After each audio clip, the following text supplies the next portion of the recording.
अस्सलामुअलैकुम, I am Ulfat Sharmin. Welcome back my YouTube channel. मेरी प्यारी प्यारी यूट्यूब फैमिली कैसी है? आई होप आप सब ठीक ठाक होंगे।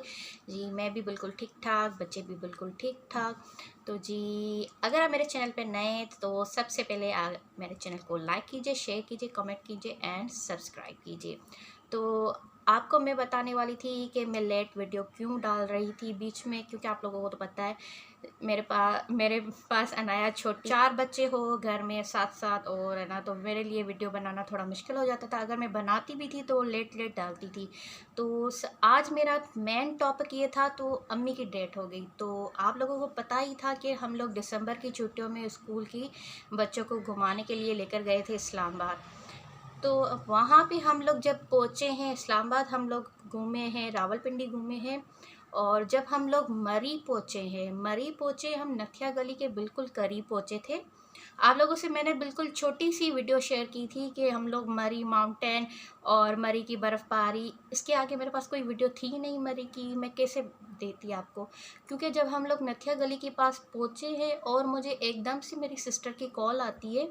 तो वैसे मैं कभी कभार सिस्टर की कॉल काट के बाद में थोड़ी देर के बाद उसको दोबारा करती थी।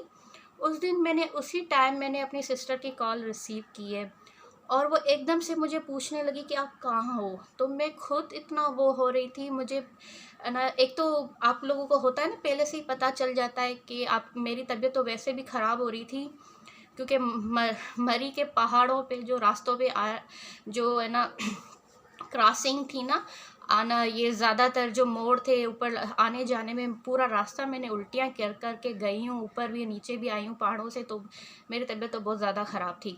लेकिन जब मेरी सिस्टर की कॉल आती है तो उस टाइम मैं काटती नहीं हूँ, बस उसी टाइम मैं अटेंड करती हूँ। और वो मुझे पूछती है कि आप कहाँ हो। तो मैं घबरा सी जाती हूँ कि ना मेरी बहन आज मुझे सलाम कर रही है, ना मेरी बहन मुझे पूछ रही है कि आप कैसी हो, बच्चे कैसे, डायरेक्ट पूछ रही है आप कहाँ हो। तो आगे से मैंने उसको एकदम से बताया, नहीं मुझे बताओ क्या बात है, आप मुझे आज ऐसा क्यों बोल रही हैं कि है ना, आप कहाँ हो, क्या हुआ है, मुझे सही सही से बताओ। तो फिर वो रोने लग जाती है। तो फिर मैं उसे बार बार पूछती हूँ, फिर वो मुझे बताती है कि अम्मी का इंतकाल हो गया है। तो उस टाइम मैं आपको बता नहीं सकती थी कि मैं क्या, बच्चों को ये था कि मरी घूमेंगे, बर्फ़ में खेलेंगे, ये करेंगे वो करेंगे। लेकिन एकदम से जब आपको पता चलता है कि आपकी अम्मी का इंतकाल हो गया, तो उस बंदे पे क्या बीतती है, तो उस बंदे पे क्या बीतती है।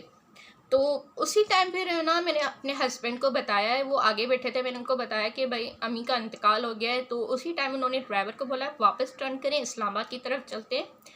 तो उसी टाइम वो मोबाइल से कर रहे थे ना, और जो ड्राइवर थे ना वो भी पीआईके में मुलाजिम थे, और वो खुद ट्राई कर रहे थे। और उस दिन इस्लामाबाद से कराची के लिए पूरे दिन में कोई फ़्लाइट नहीं थी, इतना कि पेशावर से भी हमें टिकट नहीं मिल रही थी। तो मैंने कहा, हस्बैंड ने कहा, हम लोग वैसे भी, हम लोगों की अम्मी का इंतकाल 4 जनवरी को हुआ था ना, तो 6 को वैसे भी हम लोगों को वापस आना था, हमारी ट्रेन की टिकट तो वैसे भी हुई थी, हम लोगों ने पहले ही करवा दी थी। तो हस्बैंड ने कहा बच्चे और मैं, हम लोग बाद में आ जाएंगे, आप है ना छोटी अनाया को लेकर चली जाना, कोशिश करते हैं कि आपकी टिकट हो जाए। तो पूरा दिन गुजर गया, और है ना, ना पेशावर से ना कराची से किसी जगह से भी मुझे टिकट नहीं मिल रही थी। मैं कराची कैसे जाऊं, और कराची से भी 2 घंटे के सफ़र है ठट्टा। तो मेरी अम्मी वाले ठट्टा में ही रहते हैं। तो फिर है ना, मेरे हस्बैंड उस टाइम, हम लोगों को जिस घर में मेरे हस्बैंड रहते हैं, हम लोगों को वहाँ पे छोड़ा है, और उसी टाइम खुद एयरपोर्ट चले गए। और ये था कि 2 बजे तक तो हम वहाँ पे वापस पहुँचे हैं।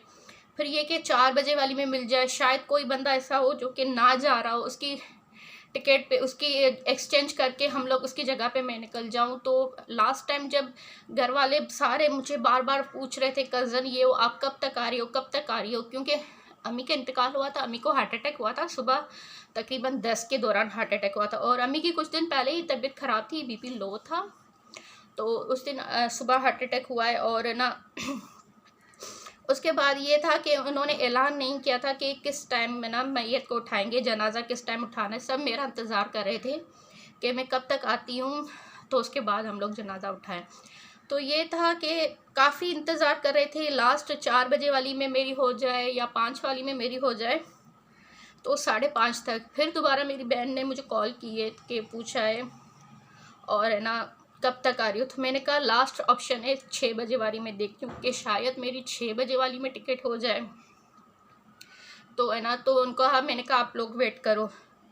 फिर पीछे से आवाज़ आती है मेरे कज़न्स वाले की, जो हमारी बड़ी थी ना और जिन्होंने गुस्ल भी दिया था, हमारी रिश्तेदारी है। तो उन्होंने कहा है अब आप इनको वेट ना करवाएं, मैयत को सुबह से आप लोग वेट करवा रहे हैं, इतना मैयत को ज़्यादा इंतज़ार ना करवाएं, आप लोग मैयत को उठा लें, बहन से इजाज़त मांगे। फिर मेरी बहन मुझसे पूछती है कि आप इजाज़त दो कि हम लोग अम्मी का जनाजा उठाएं, अम्मी की मैयत उठाएं, आपको वीडियो कॉल पे दिखा रहे हैं। उस टाइम मुझे इतना ज़्यादा रोना आ रहा था, इतना ज़्यादा रोना था कि मैं अपनी अम्मी के पास भी सामने से जाके नहीं देख पा रही हूँ। ये भी आजकल के दौर में ये भी सहूलत है कि आप वीडियो कॉल पे देख सकते हैं। तो फिर मैंने हामी भरी, चलो ठीक है आप मुझे वीडियो कॉल पे दिखा दें। फिर है ना, उन्होंने उनके बाद उन्होंने ऐलान किया है, उसके बाद उन्होंने रात के 8 बजे उन्होंने कहा है हम लोग उठा रहे हैं।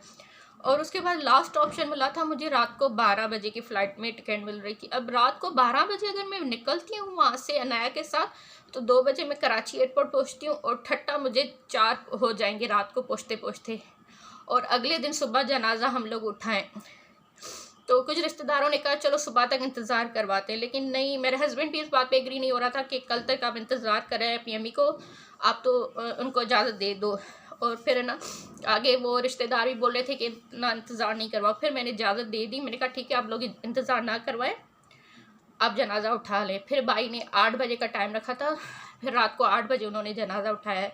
तो फिर है ना सारा, फिर मुझे मेरे सिस्टर्स मुझे वीडियो कॉल पे दिखा रही थी अम्मी का चेहरा, और जब जनाजा निकल रहा था सारा कुछ मैं वीडियो कॉल पे ही देख रही थी। तो उसके बाद जब फिर लास्ट में रात के 12 बजे वाली जो टिकट हो रही थी, फिर उन लोगों ने, फिर मेरे सिस्टर वालों ने मुझे मना किया, मेरी सिस्टर ने मना किया कि नहीं आप रात को अन्याय को लेकर नहीं आओ, आप वैसे भी 2 दिन के बाद आ रही हो ना, वो टाइम तो गुजर गया, अब फ़ायदा देर से आ रही हो, उसके बेहतर है आप अपनी फैमिली के साथ, अपने हस्बैंड अपने बच्चों के साथ 2 दिन के बाद आ जाओ, रात को 12 बजे वाली फ़्लाइट में नहीं टिकट अपनी करवाओ। तो फिर है ना मैंने रात को 12 वाली में टिकट, मैंने कहा हस्बैंड को मना कर दिया, आप एयरपोर्ट से वापस घर आ जाओ। और फिर उन्होंने भी वीडियो कॉल पे ही सारा कुछ देखा था, और फिर मैंने ना वो 12 वाली में फ़्लाइट में टिकट नहीं करवाई। और फिर उसके बाद 5 को छोड़ के 6 को हम लोगों की रहमान बाबा में टिकट थी, फिर हम लोग 6 को निकले और 7 तारीख को हम लोग आए हैं। अब तो ये है कि अम्मी का 40वां भी गुजर चुका है, तो अभी तो 2 माह हो रहे हैं। तो है ना 2 माह हो गए, 4 को हुआ था जनवरी को। तो फिर ये तो मेरा दिल नहीं हो रहा था कि मैं वीडियो व्लॉग्स बनाऊं। एक तो मेरे मोबाइल में स्पेस तो बिल्कुल भी कम नहीं थी, मैंने सारी वीडियो से ना उसी टाइम रात को हम लोग जब आते थे, मैंने सारी वीडियोस अपने लैपटॉप में, अपने हस्बैंड के जो लैपटॉप था उसमें सेव कर दी थी। फिर 20-25 दिन हो गए, फिर मुझे सिस्टर ने कहा आप डाल दो वीडियो, डाल दो, आप बना दो वीडियो, आप डाल दो। मैंने कहा मेरा दिल नहीं करा। तो उन्होंने कहा अब जो जाना होता है वो तो चला गया, अब आप अम्मी को तो दोबारा तो नहीं ला सकती ना, आप वीडियो बना सकती हो, इजाज़त दे दी थी सिस्टर ने, उन्होंने कहा आप डाल दो। फिर मैंने थोड़ी थोड़ी करके वीडियो डाली और आपके साथ शेयर की।